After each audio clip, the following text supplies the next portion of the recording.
Bom, pessoal, como eu tinha prometido para vocês, eu estou falando aqui do tecido sanguíneo, vou me deslocar um pouquinho aqui, e tecido hematopoético, eu ia gravar uma aula já que ficou meio com muita coisa, né? Deixa eu baixar aqui um pouco mais a tela, assim, isso, tá? Com muita coisa para vocês saberem numa live e pegarem tudo. Então eu fiz um PowerPointzinho sobre tecido hematopoético e sangue, para poder explicar tudo o que eu expliquei e o que eu ainda não expliquei, tá? Então, vou passar já o slide para vocês terem a noção, tá? Então, pessoal, no tecido hematopoético, o que nós temos? É um tecido formador de sangue, ele pode ser mieloide ou linfóide. O mieloide é formado por células da medula óssea vermelha, que formam as hemácias, leucócitos e plaquetas, tá? Eu vou me mudar de lado agora aqui, tá? Para vocês enxergarem aqui, ó. Aqui está a medula óssea, como eu tinha mostrado para vocês pelo desenho que eu fiz, primitivo ali, aquele desenho primitivo que eu fiz na folha de papel para mostrar na live. Está aqui a medula óssea vermelha, ó, bem na cabeça do osso. Essa cabeça do osso eu tinha falado para vocês, já vamos passar para cá, que é a epífise, o longo do osso é a diáfise, tá? O disco epifisário aqui fala justamente do tecido, onde está o tecido esponjoso, que é essa medula óssea, e a fase de crescimento do teu osso também. E eu também disse que a medula óssea, assim que o osso fosse crescendo, ela ia sendo abandonada e formar uma cavidade aqui, ó. Essa cavidade é a cavidade que forma a medula óssea amarela, o famoso tutano que eu falei para vocês, tá? Ele está aqui. Essa medula óssea vermelha aqui é que vai gerar, tá, as células sanguíneas. Então, passando o slide, aí nós temos. Isso aqui eu tirei uma foto da própria página do livro de vocês, tá? Tirei a foto da página do livro, vou me deslocar de novo para cá, aqui.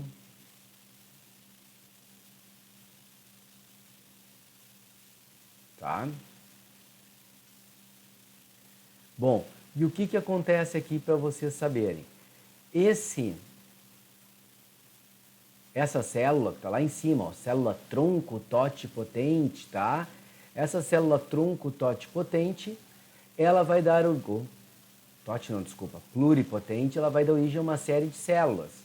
Entre elas, uma coisa chamada reticulócito, que vai ter um núcleo ejetado, e aí vai formar o glóbulo vermelho, ou hemácia, ou eritrócito. Uma outra célula que vai dar origem chamada megacariócito, vai formar as plaquetas, que também podem ser chamadas de trombócitos.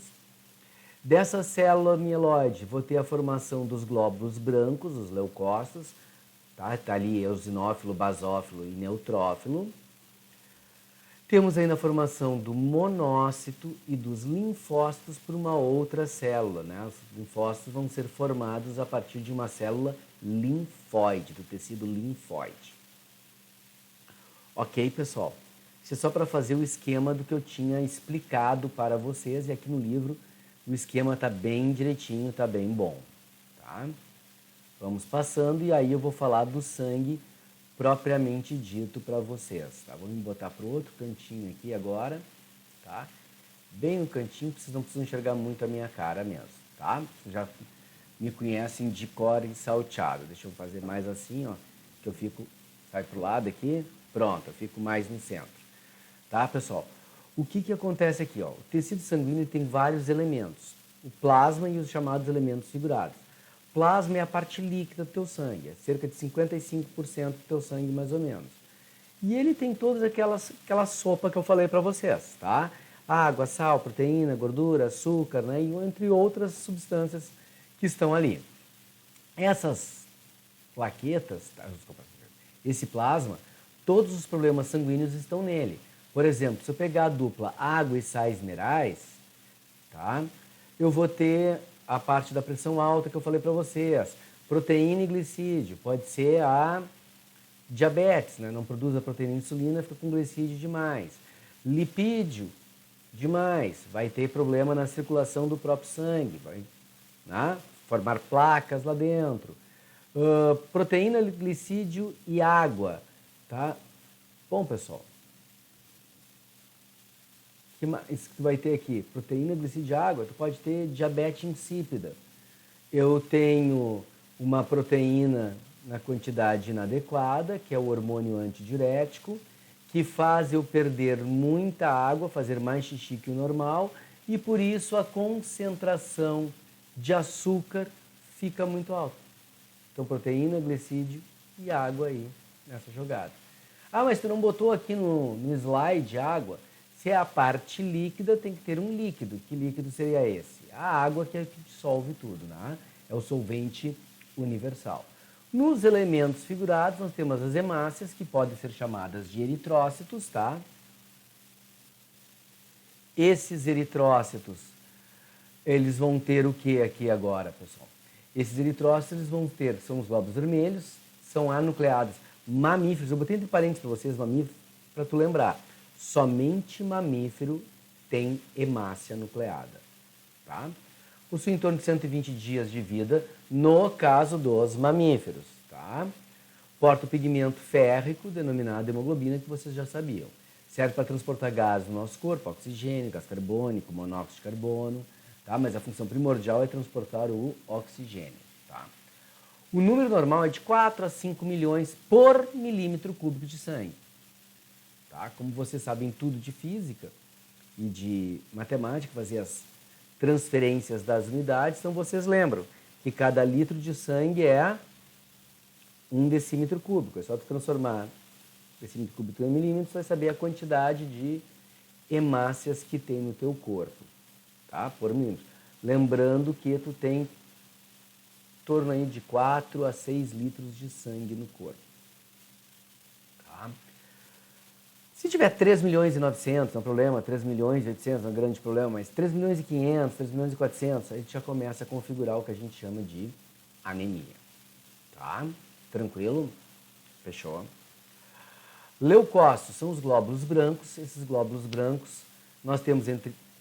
Ah, escrevi errado aqui, vou alterar já agora no slide. Pessoal, vai sair daqui essa configuração, porque eu preciso alterar no slide aqui. Senão vai ficar errado.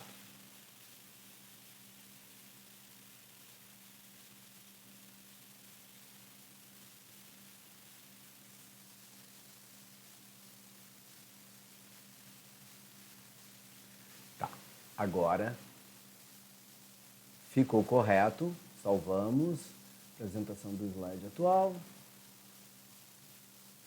Tá aí.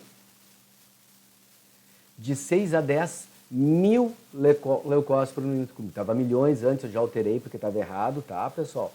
Então, assim, ó, o bom de estar gravando é justamente isso, facilita, se a gente vê que deixou algum errinho, dá para alterar na hora, tá? As alterações numéricas desses 6 a 10 mil, que já é uma diferença bem grande para 4 a 5 milhões, né, ali, tu tem leucopenia, que é o baixo número de leucócitos. Leucocitose é um alto número, normalmente é um indício de uma infecção no teu corpo, tu tem um alto número de leucócitos, tá? E um alto número de leucócitos jovens, ou seja, aquela célula formadora, aquela célula pluripotente que vai dar origem ao leucócito, aquela célula inicial, que a gente já chama de um leucócito jovem, que vai formar os vários tipos de leucócito, neutrófilo, aquela ali já é em alto número. Então, quando ela formar, ela forma muito mais. Então, extrapola o número da leucocitose, fica muito mais elevado. Então, 50 mil leucócitos é uma leucocitose grave, 100 mil já é um indício da leucemia. Tá? Ok, pessoal? Sem problemas? Ótimo. Tá? Os leucócitos são divididos em dois grandes grupos, granulócito e agranulócito. Granulócitos que possuem grânulos no citoplasma. Isso é besta para nós, tá? E os agranulócitos que estão no próximo slide. Os granulócitos são subdivididos em três, neutrófilo, basófilo e acidófilo, que também é chamado de eosinófilo. No livro de vocês, nos exames de sangue de vocês, na maior parte das coisas que vocês pegarem, tu vai ter esse leucócito sendo chamado de eosinófilo, tá? Sempre eosinófilo. Por que eu botei acidófilo aqui de novo? Fiz da mesma forma que eu fiz para vocês na live, tá? Que é o seguinte, ó, fica mais fácil de decorar. Neutro, base, ácido. Neutro, base e ácido, fica fácil de decorar. Aí depois você decora que o ácido que o ácido é o eosinófilo, tá? Os neutrófilos, eles fazem fagocitose, eles englobam a matéria toda, vão pegar partículas, outras células, né? E vão englobando e tem um núcleo trilobado, então fica fácil. O que seria um núcleo trilobado, pessoal? Seria um núcleo subdividido em 3 partes. Vamos fazer um desenhinho aqui, vou botar na frente da câmera para vocês verem aqui. Embora no site anterior tenha um esqueminha aqui, eu quero fazer um mais fácil de vocês verem aqui. Ih, tá dando reflexo. Tá, agora melhorou. Viu, ó? Tem 3 partezinhas aqui, ó. 1, 2 aqui e 3 na outra ponta, um núcleo trilobado, tá? E aí o que vai acontecer? Isso é só para identificação da célula caso tenha algum desenho, tá? O que mais que nós temos aqui de importante, pessoal? Os basófilos, eles produzem heparina e histamina, então são iguais ao mastócito que a gente viu no tecido conjuntivo. E os acidófilos atuam nos processos alérgicos. Como eu tinha falado de histamina em processos alérgicos, a histamina te dá a reação alérgica. A vermelhidão, a coceira, a sensação de inchado no nariz, isso é a reação da histamina. Mas quem combate o que efetivamente está fazendo o teu corpo liberar histamina são os chamados eosinófilos. Por isso que no exame de sangue tem essas numerações, porque aí o médico pode fazer um diagnóstico para vocês. Se ele olha assim, ó, tem muito neutrófilo, mas a taxa de basófilo e acidófilo está mais ou menos dentro do normal, é uma infecção. Agora, se a taxa de neutrófilo está mais ou menos dentro do normal, mas a de basófilo e acidófilo estão muito acima do normal, por isso que o número de leucócitos de vocês está acima, é que provavelmente está com uma reação alérgica. Então, dependendo do tipo de célula qual está em maior quantidade, tu podes fazer o diagnóstico, tá? Vou para outro slidezinho aqui, para a gente falar dos agranulócitos. E nos agranulócitos, pessoal, são os que são sem grânulo no citoplasma, tá? É o processo natural para vocês aqui, sem grânulo no citoplasma, tá? Pessoal, o que acontece aqui, ó? Nós temos 2 tipos, o monócito, que ainda é feito pela mieloide, monócitos com grande núcleo e fazem fagocitose também, então numa infecção também estão em grande número, tá? E nós temos os linfócitos que vêm do tecido linfóide. O tecido linfóide é formado por quem, pessoal? Pelos teus gânglios, tá? Gânglios, o baço, a amígdala, os gânglios do pescoço, aqueles que incham, que teu vô diz que vai formar uma íngua, né? Ali são os gânglios, por isso que em infecções e inflamações em determinadas áreas do teu corpo, esses gânglios incham para aumentar a produção desses linfócitos, tá? Que são os que produzem anticorpos. Nós temos 2 tipos de linfócito, os T, linfócito T, que são responsáveis pelo reconhecimento celular, tá? E os linfócitos B, que fazem a produção. Então, em teoria, um T iria até um corpo estranho que esteja circulando no teu sangue ou num tecido teu, ele identifica, ó, esse é o corpo 1, e ele manda essa mensagem para o linfócito B, que quem produz efetivamente o anticorpo, que é a proteína que vai bloquear a ação desse corpo estranho, não deixando entrar em contato com as tuas células ou com o tecido, seja ele qual for. Certo, pessoal? Tem 2 tipos de linfócito T mais importantes, não são os 2 únicos, são os mais importantes, tá? E desses 2 tipos mais importantes, o que nós vamos ter aqui, pessoal? Nós vamos ter o seguinte, o linfócito CD4, que é o responsável pelo reconhecimento geral das coisas estranhas do teu corpo, que é onde o vírus HIV ataca, tá? Impedindo a tua imunidade. Então, ele é o principal na ação da tua imunidade. E o CD8, que é chamado de natural killer, que é o que identifica as células do teu corpo que tem que ser eliminadas. As células do teu próprio corpo têm que ser eliminadas. Isso é responsabilidade dele. Aliás, é um estudo muito grande sobre esse tipo de linfócito na atuação para o câncer, para ver se teria condições de ele identificar uma célula cancerígena e a partir dessa célula cancerígena ele simplesmente, como é que eu posso te dizer, eliminar essa célula. Ele identificou e manda eliminar essa célula. O teu corpo atacaria o câncer que está acontecendo. Então é um estudo bem grande ainda, mas não é nada definitivo, tá? Não tem nada definitivo. E quando a gente diz que não tem nada definitivo é porque não tem nada definitivo. Tá? Certo? Plaquetas, pessoal, elas são formadas a partir do megacariócito, são fragmentos. Alguns livros trazem como fragmentos celulares, outros como células, mas são fragmentos ali que tem, formados a partir do megacariócito, e são responsáveis pela coagulação sanguínea, a falta dela da hemorragia. E eu já botei o esquema da coagulação sanguínea, vamos me trocar de lugar de novo aqui. Agora posso ficar um pouquinho maior aqui, e a gente gira aqui, tá? E o que acontece agora aqui, pessoal? Coagulação sanguínea é uma receita de bolo. Se tu não consegues, falar melhor. Se faltar algum elemento, não funciona a formação do teu bolo. Se tu trocar a ordem das coisas, também já não funciona como deveria. Porque ou o fermento não funciona direito, ou a farinha ficou muito molhada. Tem 80 mil erros possíveis, tá? Então, uma receita de bolo ou uma receita de um doce qualquer, tá? A simples receita de doce é muito mais complicada que uma receita de salgado. Certo, pessoal? O que nós temos aqui de importante, então, para vocês terem essa noção aqui? Ó, a plaqueta que vai desencadear o processo.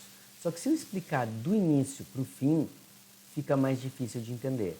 Então, eu vou explicar do fim para o início. Vai ficar bem mais fácil de entender. Quando o teu vaso sanguíneo, que se eu fizer uma analogia, nada mais é do que um cano por onde circula a água que é o teu sangue, se rompe, essa água começa a sair. Ou seja, tu estás literalmente vazando. E tu tem que tapar esse buraco para parar de vazar. Essa é a ideia. Tu tem que parar de vazar. Então, tu vai fazer o quê? Como todo cano, tu põe um tampão, uma bucha, algo que vede o buraco. Então, isso que veda o buraco a gente chama de coágulo. Tá? E o que a gente tem disponível para vedar o buraco? São as células sanguíneas, é o que está circulando no sangue. Então, eu vou usar as células sanguíneas para tapar aquele buraco, vedar aquele buraco e o sangue parar de correr. Certo? Só que tem um pequeno probleminha aí. Qual é o probleminha? As células sanguíneas são menores que o buraco. A tendência é elas passarem através do buraco. Então, o que eu tenho que fazer? Eu tenho que criar uma rede de proteína, uma proteína chamada fibrina. Essa fibrina ela sempre se organiza em rede, porque como o sangue está saindo pelo buraco, está sendo pressionado pelo buraco, essa rede vai de encontro ao buraco. E essa rede ficando no buraco, ela vai literalmente pescar as células sanguíneas. E aí essas células sanguíneas vão se grudando ali, vão ficando presas nessa rede e vai formando uma massa mais escura ali, aquela massa de células presa com aquela rede de proteínas, que é o que a gente chama de coágulo ou trombo. Então, o que é o coágulo? É a formação da rede e as células. Tudo junto forma o coágulo. Para quem já espetou aí um coração de frango, tá? Quando tu espeta o coração de frango, tu vai ter a noção certinha, que às vezes saem umas bolas escuras de dentro do coração, e essas bolas escuras são justamente, tá, o processo básico de formação de um coágulo. É um coágulo que está ali. Certo? Tranquilo, pessoal? Então tá bom. O que vai acontecer? Mais um probleminha. E qual é o probleminha que nós temos aqui agora? Nós não temos fibrina no corpo para formar esse coágulo. mas temos a proteína que é transformada em fibrina. Vocês estão vendo pelo slide ali. O fibrinogênio vai ser transformado em fibrina, que aí vai formar a rede, vai trancar as células e vai formar o coágulo. Quem produz o fibrinogênio? O nosso fígado. O fígado é extremamente importante no nosso corpo. Então, esse fibrinogênio vai ser transformado em fibrina, que vai transformar nas células, pegar as células sanguíneas e se transformar no coágulo. Bom, mas para eu transformar o fibrinogênio em fibrina, nós temos que ter a ação de uma enzima chamada trombina. Essa trombina, sob ação de coenzimas para ela, né, de uma coenzima vitamina K e cálcio, até o termo mais apropriado não seria uma coenzima, tá? Mas são de auxiliares, tá? Então a trombina vai acelerar o processo de transformação do fibrinogênio em fibrina, mas para que ela faça isso, temos que ter uma certa quantidade de vitamina K e cálcio. Então a trombina, na presença de vitamina K e cálcio, vai transformar o fibrinogênio em fibrina, que vai formar a rede, segurar as células sanguíneas e formar o coágulo. Tá? Mas aí, claro que não podia deixar de ser, nós temos outro probleminha, que é a trombina. E essa trombina a gente não tem no nosso sangue. Então, para eu transformar a fibrinogênio em fibrina, eu preciso da trombina, mas eu não tenho a trombina. Então, o que nós temos? A protrombina, que também é produzida pelo fígado, e eu vou transformar então a protrombina em trombina. Aí a trombina, na presença de cálcio e vitamina K, vai transformar o fibrinogênio em fibrina, que aí vai formar a rede, segurar as células e formar o coágulo. Para eu transformar protrombina em trombina, é necessária a presença de cálcio, mas que já existe aqui, tá? E uma enzima chamada tromboplastina, que poderá também ser chamada de tromboquinase, tá? Essa tromboplastina é a enzima que, na presença do cálcio, ajuda a protrombina a ser convertida em trombina. A trombina, na presença de vitamina K e cálcio, ajuda o fibrinogênio a virar fibrina, que aí vai segurar as células sanguíneas e vai formar o coágulo. E a tromboplastina nós temos aonde? Nas plaquetas.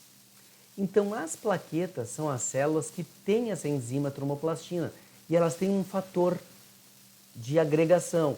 Então, quando começa a sangrar, essas plaquetas começam a grudar nos teus vasos sanguíneos, devido a esse fator de agregação. E no momento que elas grudam ali, elas começam a liberar a tromboplastina.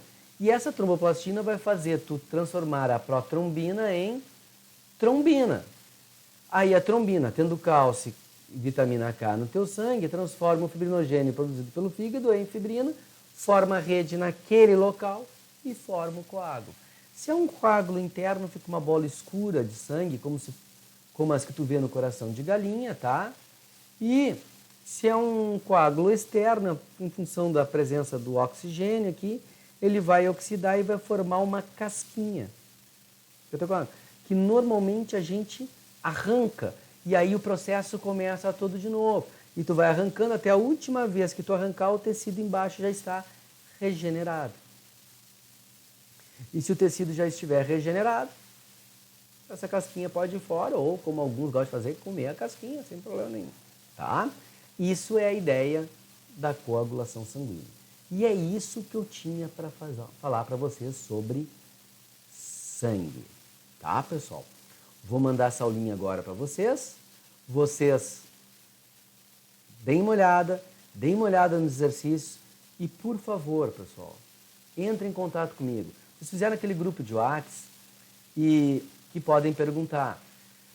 Eu pediria que vocês, quando fossem perguntar, querem me perguntar pelo grupo, eu até acho legal, porque aí eu respondo para mais de uma pessoa.